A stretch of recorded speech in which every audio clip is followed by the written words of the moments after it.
मित्रों, ये संसार स्वप्न है। इस स्वप्न से जागना यह अध्यात्म है और कुछ भी नहीं। संसार स्वप्न है। अगर आप जगेंगे नहीं तो इसका स्वप्न आप देखते रहेंगे और इसकी पीड़ा आपको झेलना होगा। ऐसी ही बात है जैसे आप रात स्वप्न देखते हैं। स्वप्न में बहुत दुख कष्ट आपको झेलना पड़ता है। भूत प्रेत दिखाई पड़ जाते हैं, जंगल में जानवर आपको दुख देते हैं, तो ये स्वप्न आप देखते हैं। अगर आप जगेंगे नहीं तो रात भर आप पीड़ित होते रहेंगे इन स्वप्नों से। मगर आप जग जाते हैं तो जगने के बाद आप उन दुख कष्टों से बाहर आ जाते हैं। ऐसा ही ये संसार है। ये पूरा संसार एक स्वप्न है। यहाँ जो भी हमको अनुभव होता है, दुख कष्ट परेशानी चिंता भय अनिश्चितता फियर, जो कुछ भी हमको अनुभव होता है ये स्वप्न के अंतर्गत हो रहा है और एक लंबा स्वप्न है। और हम सब इसको झेल रहे हैं, झेलने के लिए बाध्य हैं, क्योंकि हम इससे जाग नहीं रहे हैं ना। जिस दिन हम जागेंगे इस स्वप्न से, उस दिन सारा का सारा संसार खो जाएगा। ऐसे ही खो जाएगा जैसे सुबह जागने के बाद स्वप्न खो जाता है और आप जो सच है उसमें आप जग जाएंगे। जो भी सत्य है, जिसको कहते हैं परमात्मा या चैतन्य या साक्षी, उसमें आप जग जाएंगे। जब परमात्मा साक्षी चैतन्य आपका स्वभाव है, वो आप नहीं जगने के कारण जान नहीं पा रहे। जैसे जागरण आपका स्वभाव है, मगर सोने के कारण आप उसको जान नहीं पा रहे। मगर सुबह जब नींद उठ जाएगी, नींद चली जाएगी, आप उठ जाएंगे तो आप उसको पता चल जाएगा वो आपका स्वभाव तो जागरण है, नींद नहीं है।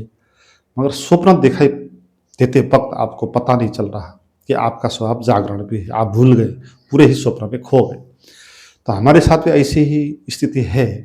हम इस संसार पे पूरे ही खो गए और हमारा स्वभाव साक्षी है ये हमको पता ही नहीं चल रहा है। इसमें जागने का हम प्रयास करेंगे अगर, तो धीरे धीरे आपको पता चलेगा कि आपका स्वभाव तो ये नहीं संसार, ये तो स्वप्न है। आपका स्वभाव तो साक्षी है, बोध है, जहाँ कोई संसार नहीं है। दुनिया ही अलग है, आयाम ही अलग है, जहाँ शून्य है, निर्विचार है, आनंद है और कोई संसार नहीं है, कोई विचार नहीं है। तो ये तीसरा जो है ना, तीसरी दुनिया जो है ना, ये आपको अनुभव होगी जब आप जागने का प्रयास करेंगे, ध्यान के द्वारा साक्षी का अनुभव करेंगे। आप ऐसा नहीं करेंगे, जागने के लिए प्रयास नहीं करेंगे, ध्यान नहीं करेंगे, तो आपको क्या होगा, ये पूरा का पूरा स्वप्न में आपको जीना होगा। जैसे कोई बहुत लंबा स्वप्न देखता है और देखते ही रहता है और जगता ही नहीं। जैसे कोई रात सो गया और रात भर उसको स्वप्न आ रहा है और बीच में जाग नहीं पा रहा है, और रात भर ऐसा स्वप्न देखता है जहाँ कष्ट है, तनाव है, त्रास है, लोग उसको मार रहे हैं, पत्थर फेंक रहे हैं और जानवर भी उसको लखेट रहे हैं। तो ऐसे दुस्वप्न चल रहा है और रात भर ही चल रहा है, तो रात भर उसको भोगना पड़ेगा। मगर स्वप्न देखते वक्त बीच में ही उसको अगर ख्याल आ जाए कहीं ये मेरा स्वप्न तो नहीं, तो एकदम से आंख उठा के अगर वो जाग जाए तो क्या हो जाएगा, वो स्वप्न उसको भोगना नहीं पड़ेगा, वो जाग जाएगा, है ना।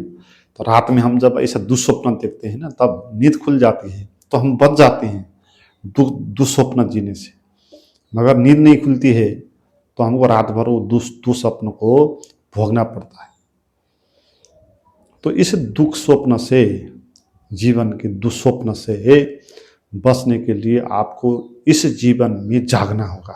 जैसे कोई स्वप्न देखते वक्त जागने का प्रयास करता है ना। पहले तो जागने के लिए उसको ये जानना होगा कि मैं कहीं स्वप्न तो नहीं देख रहा, ये ख्याल उसको आना चाहिए।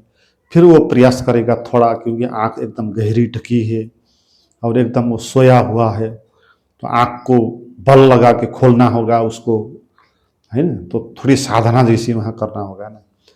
तो ऐसे ही इस जीवन से हमको पहली तो ये बात जाननी होगी कि ये सारा का सारा एक स्वप्न है, क्योंकि सब मेरे भीतर से निकल रहा है। अगर मैं दूसरा हो जाऊं तो दुनिया दूसरी दिखाई पड़ती है। अगर मैं सुख में होता हूं तो दुनिया सुख नजर आती है। दुख होता है मुझे तो दुनिया दुख नजर आती है। भय होता है मुझे तो सारी दुनिया भय नजर आती है। तो ये दुनिया कहाँ है? बाहर। बाहर दुनिया कहीं भी नहीं है। मैं जैसा हूं ऐसा ही दुनिया दिखाई पड़ता है। तो क्या ये स्वप्न नहीं दिख रहा आपको? तो आपके मन में जैसे स्वप्न दिख उठ रहा है, भाव उठ रहे हैं, तो ऐसे ही आप बाहर भी देख रहे हैं। तो सारा का सारा संसार आपके लिए स्वप्न हो गया। और इस स्वप्न में कुछ पाना नहीं, इसमें इससे तो जागना है ना। मगर हमारी भ्रांति ये है कि हम इस स्वप्न को सच मानते हैं और इस स्वप्न में जो भी चीजें पाने के कारण हम बड़े होते हैं, तो वो चीज पाने के हम लगे रहे। लोग पद प्रतिष्ठा धन संबंध ये सब पाने के लिए भाग रहे हैं। जैसे कोई स्वप्न देख रहा है और स्वप्न में उसने देखा पैसा इकट्ठा करना है, तो स्वप्न में लोग पैसा इकट्ठा कर रहे हैं। और जो ज्यादा पैसा इकट्ठा कर रहा है उसे स्वप्न में उसको बड़ा आदमी मान रहे हैं लोग। इसलिए हर एक लोग अपने को बड़ा आदमी बनाने के लिए तछाड़ बछाड़ करके पैसा इकट्ठा कर रहे हैं। मगर कहाँ कर रहे हैं? स्वप्न में कर रहे हैं। इसीलिए आप ज़्यादा पैसा इकट्ठा कर लेंगे, बड़े आदमी बन जाएंगे, तो भी आप अज्ञान में ही होंगे, है ना। ये जीवन सारा स्वप्न है। तो स्वप्न में कोई बड़ा आदमी हो जाएगा तो भी क्या होगा? स्वप्न में ही होगा ना, जगेगा तो नहीं। ऐसे ही इस संसार में भी आप देखे होंगे ना, कितने लोग हैं बड़े बड़े हो गए हैं, बड़े बड़े पद पर पहुंच गए। तो पद पर पहुंचने से क्या होगा? लोग उसको बहुत बड़ा कहेंगे, मगर कहने से क्या वो बड़ा हो जाता है? क्या उसको आनंद मिल जाता है? वो अज्ञान में पहले भी था, अब भी अज्ञान में ही होगा। जैसे वो स्वप्न में पहले था, बाद में स्वप्न में ही होगा। तो इसका कोई भी अर्थ नहीं कि आपने कितना पद प्रतिष्ठा पैसा कमाया, जितना कमाओगे स्वप्न में ही होगा। अगर पैसा कमाने से आप संतुष्ट होते हैं तो कितने सारे धनी लोग हैं इस संसार में, सब संतुष्ट होना चाहिए। मगर जो जितना धनी होते हैं उतना उनका कष्ट बढ़ता है, अज्ञान उतना घना होता जाता है। तो आपको एक गहरी दृष्टि चाहिए ना जीवन को देखने के लिए। और ये दृष्टि ये है कि ये सारा एक स्वप्न का फैलाव है। रात जो हम स्वप्न देखते हैं वही स्वप्न नहीं, दिन में भी जो हम मानते हैं वो सब स्वप्न ही है। जिन चीज़ों को हम सच मानते हैं ना, और स्वप्न चलने का विज्ञान ये है कि आप अगर उसको सच मानते हो चलता रहेगा। अगर आप जानोगे कि सच नहीं झूठ है तो वो बंद हो जाएगा। जैसे रात में आप स्वप्न देखते हैं, जब तक आप सच मानते हो तब तक स्वप्न चलता है। मगर जब आप जान पाते हो कि ये तो स्वप्न है, फिर आप जग जाते हो। तो जीवन में भी ऐसा है। जीवन में भी अगर आप जान गए कि सारा स्वप्न है, झूठ है, न पैसा पद प्रतिष्ठा रिलेशन किसी में भी कुछ नहीं रखा, इससे कुछ होने वाला नहीं, स्वप्न है, जान लिया, तो फिर ये आप पर प्रभाव नहीं डालेंगे, आप संसार से मुक्त हो जाएंगे।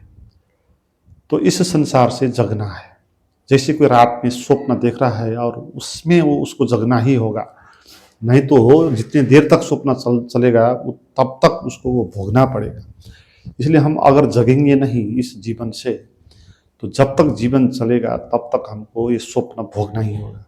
और मर जाएंगे इस जन्म में, स्वप्न में ही मर जाएंगे, फिर स्वप्न में ही दूसरा जन्म होगा, फिर दूसरा स्वप्न होगा। तो स्वप्न के भीतर स्वप्न होते रहेंगे, आते रहेंगे, और हमको इसको भोगना पड़ेगा, इसमें जीना पड़ेगा, इसमें दबना पड़ेगा, पीड़ित होना पड़ेगा। मगर जो जागेगा, जानेगा कि सारा स्वप्न है और मैं कुछ और हूँ, मेरा स्वभाव है बोध आनंद चैतन्य साक्षी, जो इसमें जागेगा उसके लिए सब स्वप्न खत्म हो जाएंगे। और उसके लिए अब ये स्वप्न को जीने के लिए बाध्य नहीं होना पड़ेगा, स्वप्न ही गायब हो जाएंगे। तो ऐसा जो पुरुष है उसी को कहा वही बुद्ध पुरुष है, वही मुक्त पुरुष है। और उसी मुक्ति को पाने के लिए प्रयास करना है, और उसी का प्रयास जगने का प्रयास करना है। जगने का जो प्रयास करना है ना, उसी को ध्यान कहते हैं, उसी को साधना कहते हैं। असल साधना असल ध्यान वही है।